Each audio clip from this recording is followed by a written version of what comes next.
நண்பர்களுக்கு வணக்கம். அதாவது 2025ஆம் ஆண்டு விசுவாவசு வருடம் ஐப்பசி மாதம் ராசி பலனை பற்றி பார்த்துட்டு இருக்கோம். இப்போ துலா ராசியை பற்றி பார்க்கலாம். ஒவ்வொரு ராசியாக பார்த்துட்டு வந்துட்டுருக்குறோம், மேஷம் முதல் மீனம் வரை. இப்போ துலா ராசி எல்லோரும் எதிர்பார்க்குறீங்களே, ராசி பலன் நிறைய பேர் பார்க்குறவங்க இருக்கீங்களே. ராசி பலன் நமக்கு என்ன சொல்ல போகிற, வேலை கிடைக்குன்னு சொல்லுவாங்க, சம்பம் எங்கே, சில பேருக்கு எங்கேயாவது பணம் அப்படியே கத்தையாக கிடைக்குமோ சொல்லுவாங்களா அப்படிங்கிற ஆசைப்படுறவங்களாம் இருக்கிறீங்களே. எல்லோரும் எதிர்ப்பாங்க. பணம் ஒரு மாபெரும் சக்திங்க. அவ்வளோ சீக்கிரம் எல்லார் கையிலையும் அது கிடச்சிடாதுங்க. அவ்வளோ சீக்கிரம் எல்லார் கையிலையும் கிடச்சிடாது. தகுதி இல்லாதவங்க கையில் கூட பணம் கோடிக்கணக்கில் புரட்டும், தகுதியே இருக்காது. ரொம்ப மோசமானவனாக இருப்பான். அவனுடைய பழக்க வழக்கங்கள், செயல்முறைகள், நடைமுறைகள் எல்லாமே வித்தியாசப்படும். இதை தான் நாங்கள் என்ன சொல்கிறோம், பணம்னு ஒரு குறிக்கோளில் தானே எல்லாமே செயல்படுறீங்கிறது தான் உண்மை. ஒருத்தன் பணக்காரனாக இருப்பான், பொண்ணு கொடுத்துவான், ரொம்ப கெட்டவனாக இருப்பாங்கிறது தான் நாங்கள் சொல்ல வரோம். எத்தனை பேர் வசதி வாய்ப்பாக இருக்கிறவன் ரொம்ப கெட்டவனாக இருக்கான் அப்படிங்கிறது தான் உண்மை. இந்த வசதி கெட்டவனோடையே சேர்றான். அதே வசதி வாய்ப்பு இல்லாமல் கெட்டவனாக இருக்கிறவனே தான் அவனுக்கு பொண்ணு கொடுப்பான், பொண்ணு எடுத்துக்குவான். அப்படி தான் நடப்பான். இது எல்லாமே நடக்குது. சரி, நம்ம பொதுவான அது கருத்துக்கு நம்ம போக வேண்டாம். துலாம் ராசி, துலாம் ராசிநாதன் சுக்கிரன் கொஞ்சம் பலகீனமாக தான் இருக்கார். சுக்கிரன் 12ல் மறையிலனாலும் பலகீனம். சனியினுடைய பார்வையில் இருக்கிறாரு. சனியினுடைய பார்வையில் இருந்தால் எப்பயுமே லக்னம் பலவீனமாகி லக்னாதிபதி பலவீனமாகும் போது உடலில் நோயை கொடுக்குங்கிற ஒரு விதி இருக்குது. அது பருவ வயசில் ஆண்களாக இருந்தால் கடனை கொடுக்கும், பெண்களாக இருந்தால் நோயை கண்டிப்பாக கொடுக்கும்.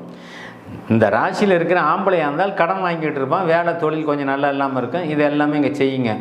அப்படியே வேலை தொழில் நல்லா இருந்தாலும் இந்த மாதம் மட்டும் வருமானம் தடை இருக்கும் அப்படிங்கிற ஒரு அமைப்பு. தனியார் துறையில் தனியார் வேலையில் இருக்கிறவங்களுக்கு உங்களுக்கு மன உறுதி இல்லாமல், தன்மைக்கு இல்லாமல் வேலையை விட்டுடலாமல், இல்லை வேறு ஏதாவது கம்பெனி தரலாமங்கிற ஒரு மன அழுத்தத்துக்கு ஆளாவீங்க.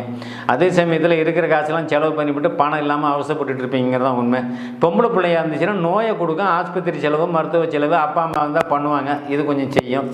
அதுலேயுமே தூர இடங்களுக்கு நடந்தாலும் அங்கே உங்களுடைய சக தோழிகள் அப்படின்னு சொல்லக்கூடிய அவங்க கூட இருக்கிற பிள்ளைங்க உங்களுக்கு உடம்பு சரியில்லைன்னா அவங்க பார்ப்பாங்க. மருத்துவ செலவுக்கு நீங்களே காசு கொடுத்தாலும் அவங்க பார்த்து கூட்டிகிட்டு போய் பார்க்குற அமைப்பு இங்கே இருக்குது. அப்பா அம்மா கூட இல்லாத அமைப்பு இருக்காங்க. சரி, ஒவ்வொரு வயசுக்கு அவங்கவுங்களுக்கு தகுந்த மாதிரி கல்வி என்ன பண்ணும். இளம் வயது பெண்கள், இளம் வயது துளாராசிக்கார பிள்ளைங்கள் கல்வி நல்லா வரும். 4ஆம் இடத்தை யார் பார்க்குறான்னு பார்க்கணும் இல்லை, 4ஆம் இடத்தை குரு பார்க்குறாரு இல்லை. கல்வியில் நல்ல மார்க் எடுக்கக்கூடிய அமைப்பில் கண்டிப்பாக இருப்பீங்க. தாயார் உடல்நலம் நல்லா இருக்கும். தாயாரும் வேலையில் இருப்பாங்க, தாயாரும் வேலைக்கு போவாங்க. இந்த அமைப்பெலாம் இருக்குது. சில அமைப்பில் என்ன அப்படின்னா, இந்த துலா ராசிக்கு 10ல் குரு வர்றது அவ்வளோ நல்லதில்லை. சில இந்த 4ஆம் இடத்து குரு பார்த்து பிறக்கும் போதே சந்திரன் வலிமையாக இருக்கக்கூடியவங்க அம்மா வேலையில் இருக்கக்கூடிய அமைப்பெலாம் இருக்குது. இந்த சில பேர் அம்மா அங்கே வேலையில் இருக்கிறாங்க, துலா ராசிக்காரங்க யோசிக்கிறதே இல்லை. நாம் வேலையில் இருக்கிறோம், நம்ம புருஷன் வேலையில் இருக்கான், நம்ம பிள்ளைங்கள்லாம் வேலையில் இருக்குது, வேலைக்காரனாக தான் நான் பார்த்து கொடுப்பேன். இது ஒன்றை தான் கண்டு வச்சுருக்காங்களே ஒழிஞ்சு வேலைக்காரனாக பார்த்து கொடுப்பேன். நல்லா இருப்பியா, நல்லா இருக்க மாட்டியா, அவன் நல்லா இருப்பானா, நல்லவனா கெட்டவனா, அதை ஆராய்ச்சி பண்ணுறதில்ல. நிறைய பார்த்துட்டேன். ஒரு பொண்ணோட அம்மா என்கிட்ட போச்சு தான், அந்த அம்மா கவர்மெண்ட் வேலை 50 பவுன் போட்டு நான் கொடுக்குறேன், வேலைக்காரனாக தான் கொடுப்பேன் அப்படிங்குது. நான் திருப்பி கேட்டேன், நீ வேலைக்காரன், உன் புருஷன் வேலைக்காரன் தானே கேட்டேன், நீ என்ன சந்தோஷமாக இருக்கேன்னு தான் கேட்டேன். பதிலே இல்லை. அப்படி இருந்த கூட அந்த அறிவு வேலை செய்ய மாட்டேங்குன்னு தான் சொல்கிறேன். வேலையில் இருப்பவன்லாம் நல்லவனும் இல்லை, வேலையில் இல்லாதவன்லாம் கெட்டவனும் இல்லை. வேலையில் இல்லாதவன் யாருமே செத்து போகிறதில்லை. வேலையில் இல்லாதவன் வேலையில் இருக்கிறவனோட வசதி வாய்ப்பை நல்லா பிழைக்கிறான். நல்லவனாக தான் மட்டும்தான் இருக்கணும். அதை தான் எதிர்பார்க்கணும்னு உங்களை சொல்கிறேன் நான். ஆக துலா ராசிக்கு இன்றைக்கி ராசிநாதன் கொஞ்சம் பலகீனம். அதனால் பலகீனமாக இருக்குன்னு இந்த மாதத்தில் கொஞ்சம் நீங்கள் அகலக்கால் வைக்கக்கூடாது. புது தொழில் பண்ணுறவங்க, புது தொழில் தொடங்குறவங்க யாருமே அகலக்கால் வச்சு செய்யக்கூடாதுங்கிறது தான் இங்கே நாங்கள் சொல்லக்கூடிய கருத்து. அதில் துலா ராசிக்கு 9ஆம் அதிபதி எங்கள் ராசி செவ்வாயோட இணைஞ்சு அங்கே உட்காந்துருக்காரு. அப்படி இணைஞ்சு உட்கார்றதுனால அவருக்கு விபத்து போன்ற விஷயங்கள் நடக்கக்கூடிய அமைப்பு ஏற்படும். அப்பா இரவு நேரம் பயணம் பருவ வயதில் இருக்கக்கூடியவங்க யாருமே என்ன சொல்கிறோம் அப்படின்னா, நீங்கள் இரவு நேரம் பயணம் செய்யக்கூடாது அப்படிங்கிறேன். இங்கே துலா ராசியில் சூரியனும் பலகீனமாகறாரு, செவ்வாய் அங்கே இணைகிறாரு, ராசிநாதன் பலகீனமாகறாரு. இதுதான் இங்கே மனம் மாற்றத்தை ஏற்படுத்துறது. அதாவது உறுதியான நிலையில் மனநிலையில் இருக்கிறதில்ல. மனம் குழம்பி போய் ஒரு ஐடியா, நல்ல சிந்தனை இல்லாமல் நீங்கள் ரோட்டில் போயிட்டுருப்பீங்க. பல பிரச்சனைகள் உங்கள்கிட்ட உள்ள மனசுக்குள்ளே ஓடிக்கிட்டே இருக்கும். என்ன, ஆளுக்கு ஒரு கருத்து வீட்டுக்குள்ளேயே பேசிக்கிட்டு இருக்கிற அமைப்பு. பிள்ளைங்க, மனைவி, மக்கள் எல்லாமே உங்களை ஒதுக்கி வச்ச மாதிரி. இந்த ராசியில் இருக்கக்கூடிய பருவ வயதில் 35-40 வயசில் இருக்கக்கூடியவர்கள் எல்லாமே மனக்குமுறலில் தான் இருப்பீங்க. அந்த மாதிரி அமைப்பெல்லாம் ஏற்படுத்துகிறோம். குடும்பத்தில் மிகப்பெரிய ஒரு அசிங்கமான விளைவுகள் கண்டிப்பாக உண்டு. அசிங்கம் என்ன, பிள்ளைங்க தப்பு பண்ணுறாங்கன்னா, பெண்கள் தப்பு பண்ணால் அந்த என்ன தப்புக்கு அசிங்கம்னு சொல்லப்படுது. மனைவியாக இருக்கட்டும், நீங்கள் பெற்ற பிள்ளைகளாக இருக்கட்டும், என்ன யாராக இருந்தாலும் மன்னிக்க முடியாத குற்றம் ஒன்று சொல்கிறோம்ல, அந்த மன்னிக்க முடியாத குற்றம்லாம் இப்போ நடக்கக்கூடிய ஒரு வாய்ப்பு ஏற்படுது. நான் அதை வேறு வகையில் ஓப்பனாக சொல்ல விரும்பலை. ஏன்னா சுக்கிரன் சனியினுடைய பார்வையில் ரொம்ப பலகீனமாகிறார். சுக்கிரன்கிறது தான் பெண்களை குறிக்கக்கூடியது, காமத்தை குறிக்கக்கூடியது, இந்த அற்ப சுகத்தை குறிக்கக்கூடியது. அந்த அற்ப சுகத்தை குறிக்கக்கூடிய அந்த சுக்கிரன் பலகீனமாகும்போது உங்களோட மனைவியாக இருந்தாலும் சரி, பெண்களாக இருந்தாலும் சரி, அவங்க வேலையில் இருக்கிறாங்கன்னா வேறு விதமான ஒரு தொடர்பை ஏற்படுத்தி ஒரு விதமான கேவலத்தை கொடுக்கும். ரொம்ப நீங்கள் எச்சரிக்கையாக இருக்கணும். நான் இப்படி சொல்கிறேன்னே ராசி பலன் அப்படின்லாம் தயவு செஞ்சு நினைக்க வேண்டாம்.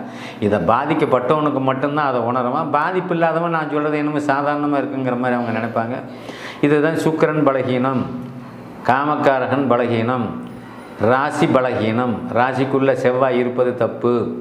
இதெல்லாம் இதை வச்சு தாங்க சொல்லப்படுது. அதனால் ராசிக்கு 6ல் சனி இருந்தாலும் ராசிக்கு 5ல் ராகு இருக்கிறது தப்பு. ராசிக்கு 6ல் இருக்கிற சனி குரு பார்த்தாலும் தொழில் கொடுக்கும், வேலை கொடுக்கும். வேலையில் நல்லா தான் இருக்கிற உனக்கு ஒரு கௌரவமான போஸ்ட், அரசு உத்தியோகம் இருக்கேன், நான் அசிங்கமான ஒரு விஷயம் உள்ளே நடந்துக்கிட்டு இருக்கேன்.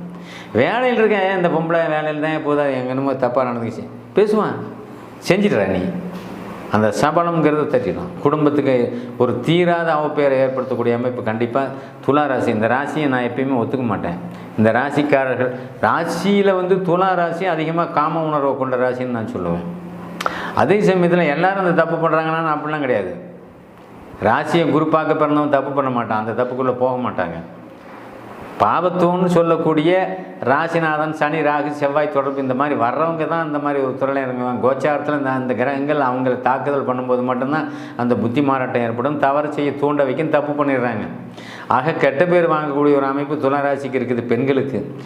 ஒரு பெண்கள் ஒரு வீட்டில் ஒரு பொம்பளை பிள்ளை கெட்ட பேர் வந்துட்டால் குடும்பமே ஒரு அவமானம் தாங்க. குடும்பமே அசிங்க பண்ணும், அவமானம் பண்ணும், கேவல பண்ணுங்கிற அமைப்பு பண்ணிவிடும். இது எல்லாமே பெண்களால் வரக்கூடியது. நம்ம சமூக கலாச்சாரத்தின் அடிப்படையில் ஒரு பெண்கள் தவறு செய்கிறாங்க அப்படின்னா அந்த பெண்களால் தான் எல்லா வகையிலையுமே உங்களுக்கு அசிங்கம், அவமானம், கேவலமே அங்கே ஏற்படுது. ஆம்பளைக்கு எதனால் கேவலம் ஏறுது?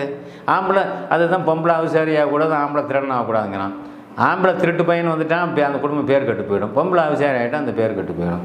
ஆக இன்னைக்கு காலகட்டத்தில் நீ என்ன தான் இருந்தாலும் ஒரு பொம்பளை பிள்ளை 3 கல்யாணம் பண்ணுறா, 4 கல்யாணம் பண்ணுறா, ஃபோர்ஜிரா பண்ணி கட்டுப்பட்டு ஜாலியாக தான் தெரிஞ்சுக்கிட்டு இருக்கேன்.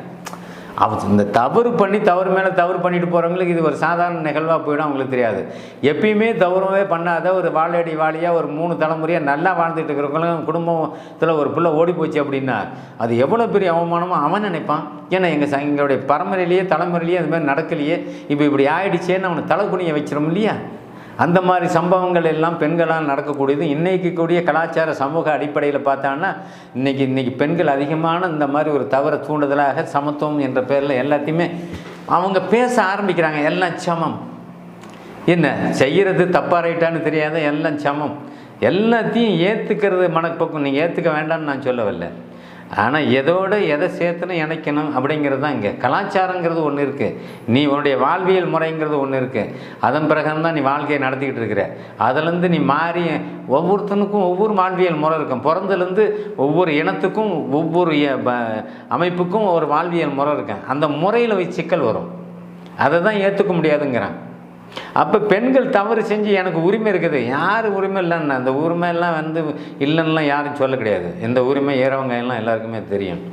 எனக்கு உரிமை இருக்குது, நான் எவனோட வேணுமாலும் போவேன், நான் யாரை வேணுமாலும் கல்யாணம் பண்ணிக்குவேன். அசிங்கமாக இல்லை? இந்த வார்த்தைக்கு பட்டிமன்றம் வேறு வச்சு நடத்திட்டு இருக்கிறாங்க.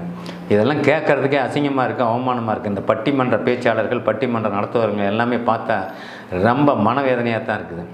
கேள்வியே தவறாக கேள்வி கேட்குறான். நீ இந்த சமூகத்தில் நீ பண்ணிக்க அப்படின்னு. ஏன் அந்த கேள்வி கேட்குறானுங்க இவங்கெல்லாம் தெரியல. அவனுக்கு அதுக்குன்னே பொழப்பாக சுற்றிட்டு தெரியுறாங்க. இருக்கட்டும், இருந்தாலும் இன்றைய காலகட்டங்கள் பொறுத்தளவில் ராசிநாதன் பலகீனமாக இருக்கிற காரணத்தினால பெண்கள் எச்சரிக்கையாக இருக்கணும். பெண்கள் ரொம்ப பழகிற விதத்துலையும் பேசுகிற விதத்தில் தேவையில்லாத ஆண்களுடைய தொடர்பு, பேச்சு, பழக்க வழக்கம்லாம் வேண்டான்னு சொல்ல வர்றோம். இந்த மாதிரி கோச்சாரத்தில் கிரகங்கள் கெட்டு போய் வரும்போது தான் நீங்கள் கெட்டு பேர் வாங்கிக்கிறீங்க. சும்மாவும் மேலே ஒரு பேர் போடுவான். 100% ஆண்கள், ஆண் பிள்ளைகள் கெட்டு போனவர்களாக, கெட்ட பசங்களாக தான் இருக்கான். 1% 2% பேர் படிக்கிறதுலேயே பாருங்கள், பெண்கள் நல்லா படிப்பாங்க. ஆண்கள் படிப்பில் வீக்னஸாக தான் இருப்பாங்க. ஒரு 80%னா பெண்கள் 100% போவாங்க. அவ்வளோ தெளிவாக இருக்கிற பெண்களில் தான் எங்கேயோ ஒன்று தடுமாறி போயிடுது. அந்த தடுமாற்றம் கிரகத்தின் அடிப்படையில் இந்த மாதம் கொடுக்குது. அதனால் பெண் பிள்ளைகள், துளாராசிக்கார பெண் பிள்ளைகள் ஆண்களோட பழகிறதும், உரிமைன்னு சட்டம் பேசுகிறதும் இதெல்லாம் விட்டுருங்க. விட்டுட்டு அமைதியாக பெற்றோர்கள் பேச்சை கேட்டு மதித்து நடந்தீங்கன்னா இந்த மாதம் ரொம்ப நல்லாயிருக்கும். நன்றி, வணக்கம்.